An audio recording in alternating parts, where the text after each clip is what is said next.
Hello everyone and welcome back to another episode of World of Tanks. No, not that World of Tanks of course, I'm talking about the World of Tanks, that is the Open Ultra League. There are some themes that comes back on this channel, and if you've been around for a while you know that I love double tanks and I love Ludicolo, I love the Slow Brothers, but my absolute favorite playstyle is the timeout strategy, and I would actually say that that's the by far single hardest strategy to play in all of PvP. And it's incredibly fun, but not for your opponent, which is why it's often considered a troll strategy or a toxic strategy. And I can't really deny that, it's slightly sinister.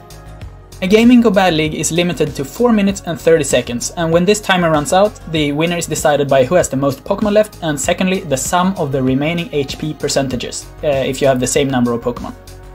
And therefore, this strategy is to KO one of your opponent's Pokemon and then keep all of your Pokemon alive until the game timer runs out. I almost always play some timeout strats when Ultra League comes back, but usually it's simply too bad of a strategy. I will take you back in time to unveil the history of how the timeout strategy has evolved during the seasons. When GBL was new, the strategy was not working at all, with roughly a 10% win rate.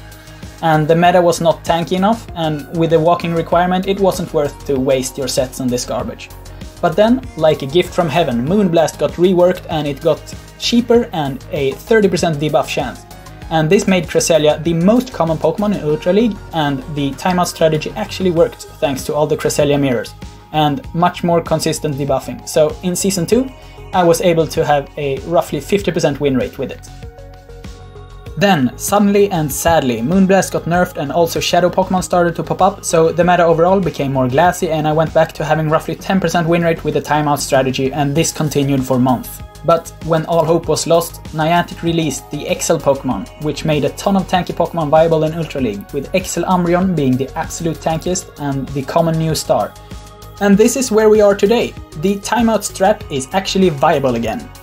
So now I will present the team, which has the structure of tank, staller and wall, and the tank lead is XL Umbreon, that is extremely bulky and spammy, and it has a good chance of winning the leads, because people don't want to shield these weak charge moves, so it can almost beat anything neutral by going down in shields in the lead.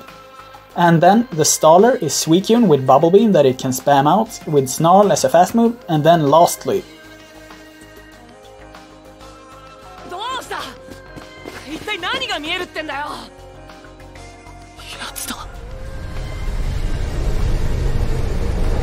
Blissey is the wall, and Blissey doesn't need any shields, it doesn't need any attack, all it does is stand there and take all the fire. Taking all the fire, let's go!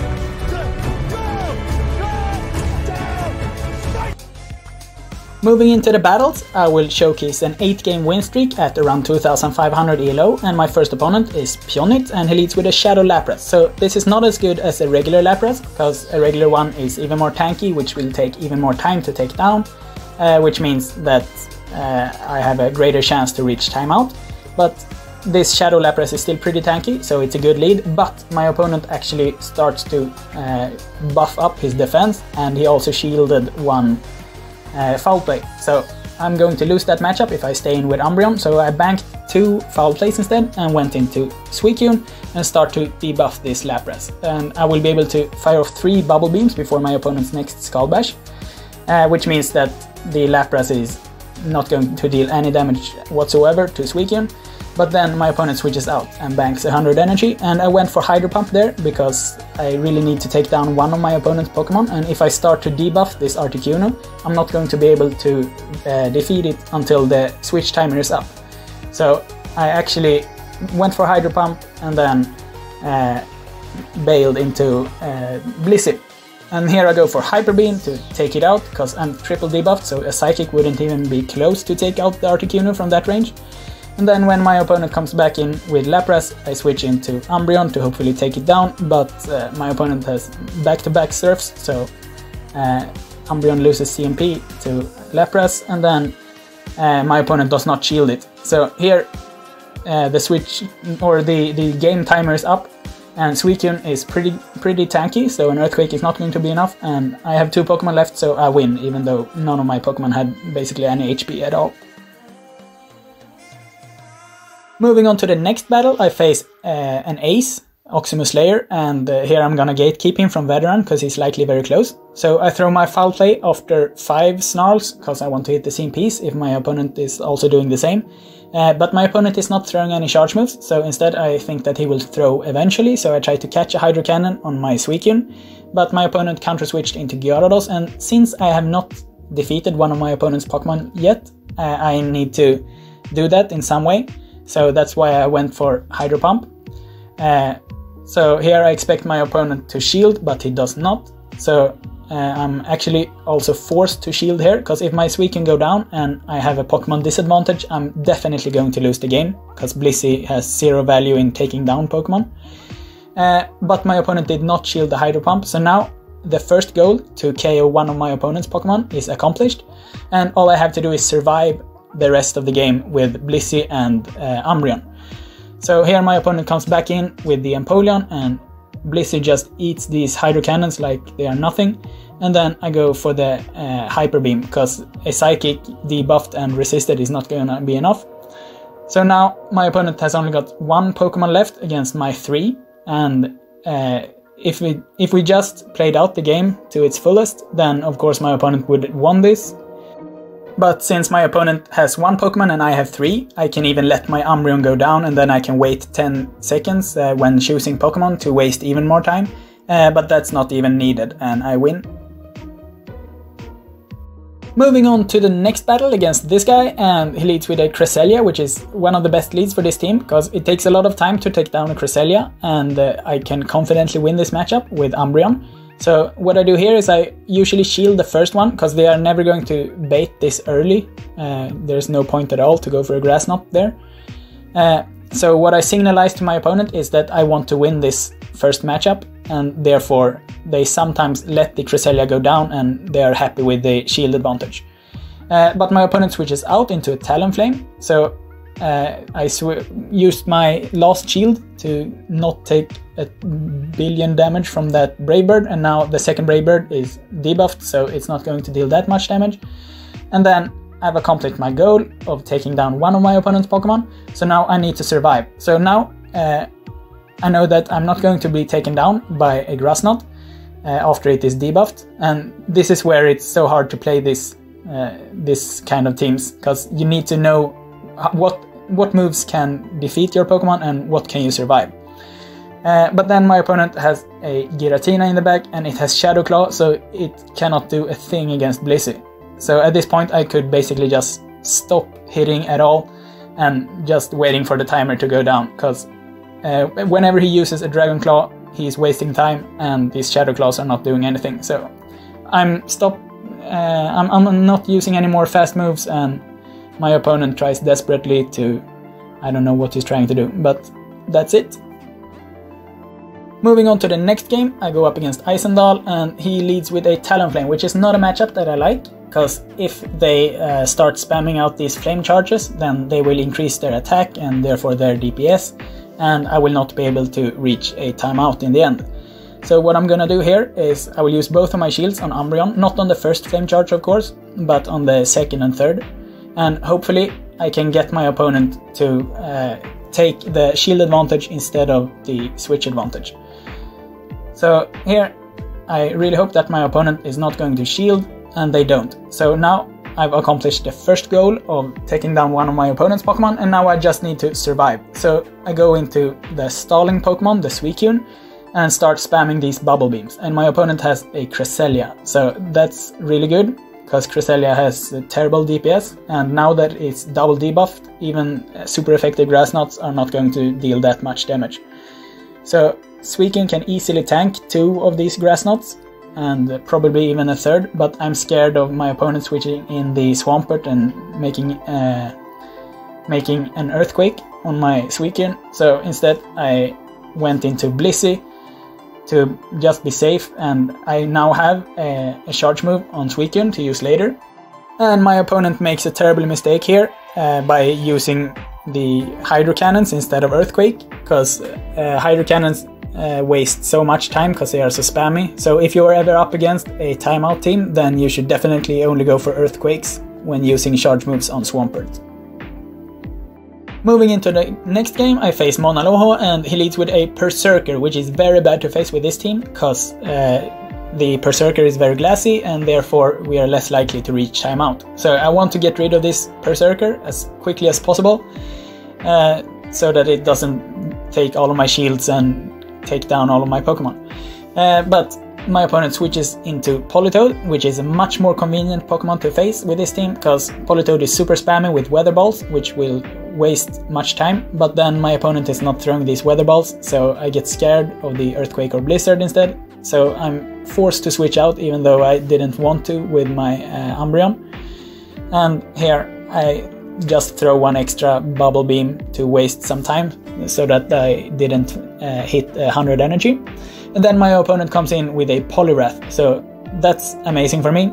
My opponent will go for the Dynamic Punch, but not before I have hit him with 3 Bubble Beams. So a Poliwrath at this range, triple debuffs, is not gonna be even close to enough. So I charge up to 2 Bubble Beams here, and then my opponent switches into the Berserker again. So I throw both of my Bubble Beams and then go into Blissey. So here, usually Blissey can barely tank 3 close combats, but now it can easily tank 4 close combats instead, thanks to the debuffs. And now when the Berserker is down, I have 3 Pokemon and my opponent only has 1, so I've won the game. I only need to wait out the timer and win.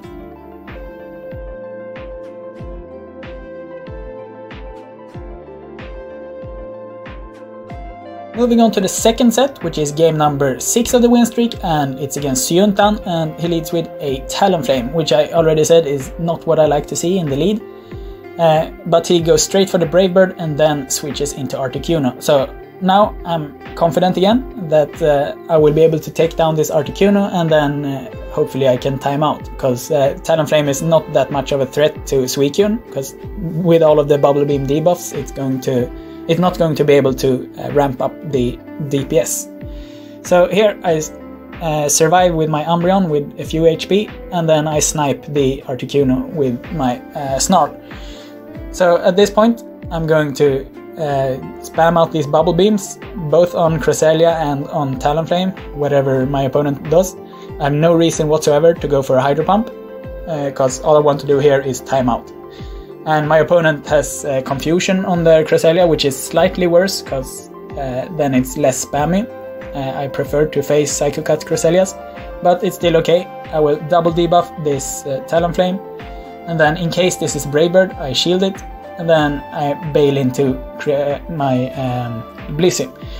So here you saw how little damage that Brave Bird did when the Talonflame is debuffed, and then my opponent comes back in with Cresselia. There's no point for me to hit these bubbles, because I'm not gonna be able to take down this Cresselia, and then I waste the last bit of time with a lost Bubble Beam on my Suicune.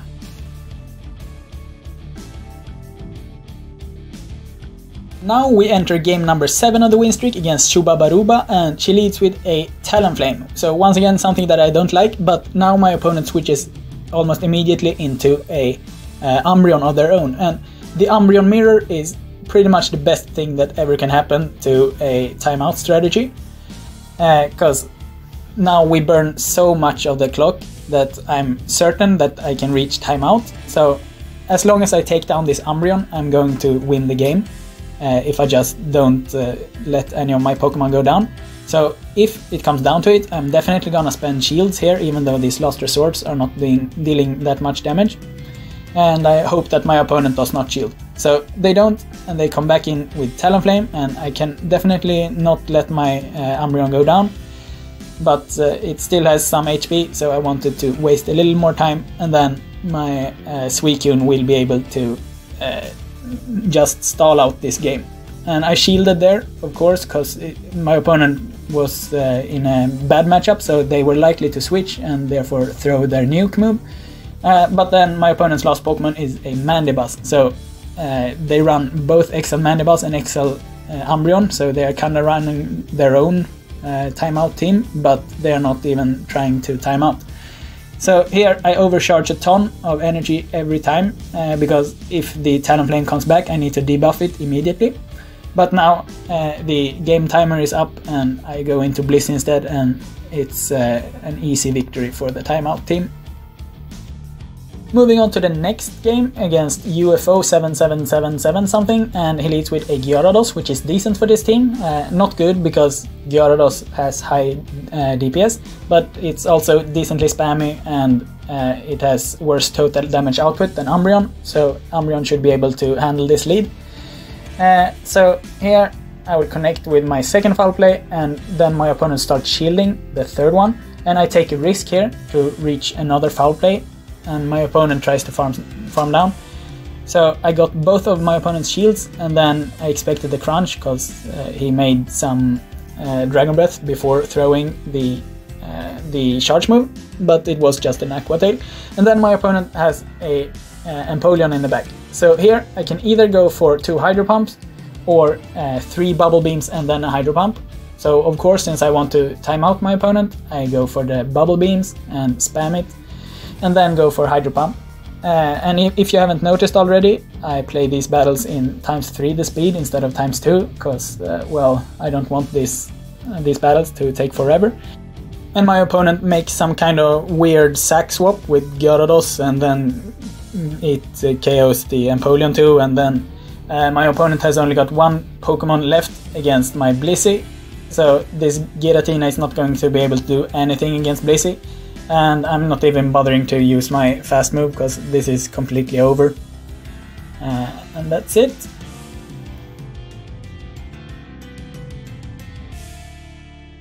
Moving into the last game of the video, I face Pseudo Pikachu and he leads with an Escavalier, so that's absolutely disgusting for this team. I have to safe swap into Suicune, and then my opponent counter switches into a Cresselia. So, okay, this is not the end of the world. They could have had a much harder counter to Suicune. But what I'm gonna do here is go for all of these debuffs, and my opponent goes for Future Sight. So that means they don't have Grass Knot, which is absolutely amazing for Suicune, because now a triple debuffed Cresselia couldn't even hurt Suicune, but my opponent switches out and clears the debuffs. So here I go into Umbreon to get some value from it, because Umbreon has a much worse matchup against Escavalier than Blissey because of the potential Mega Horn. So here I hope that I can KO one of my opponent's Pokemon and then just survive with stalling and walling. But my opponent goes back into the Escavalier so that I couldn't even KO that Abomasnow, and then they have Mega Horn. I was forced to try to call it that they didn't have it, because otherwise I would just still lose. So that was my last win con, but now my opponent placed that perfectly and stored up an energy ball, and here there's no way that Blissey can deal with my opponent's Pokemon, and my opponent still has 2 shields and 2 Pokemon, so I cannot win this game. And I'm going to still be able to reach the timeout, but I will not win the game. That's it for this video, and don't be afraid of the timeout strategy, because the easiest way to counter it is to play less tanky teams, so if anything, this video should scare away Cresselias and Giratinas from the Ultra League. And thanks for watching!